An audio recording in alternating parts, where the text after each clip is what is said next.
Muharram was the first known communal event held by the indentured labourers in the colony Natal during the 1880s. Labourers from different plantations across the colony would gather to celebrate.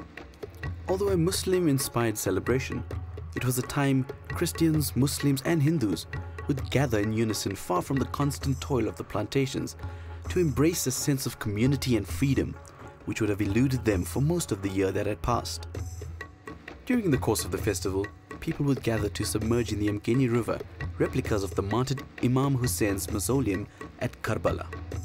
These replicas were called taziyas and were specially built from bamboo for the event. In addition to the spiritual ceremonies held over 3 days, people embraced this time as an annual celebration. The feel of proceedings had less of a religious tone than it did the sense of an elaborate fair. The main attraction was a procession through the streets of the city, which saw labourers at their happiest. It was often a scary sight for employers who watched as labourers claimed the streets as their own. The dancing, singing and merrymaking of the labourers would have been an unsettling sight for those who would rather they were slaving away under the most horrific of conditions.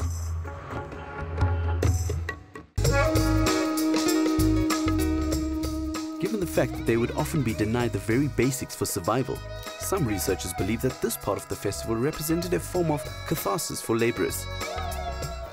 Almost as if in defiance of all they had been denied throughout the year, labourers would indulge in excesses that included the consumption of copious amounts of alcohol.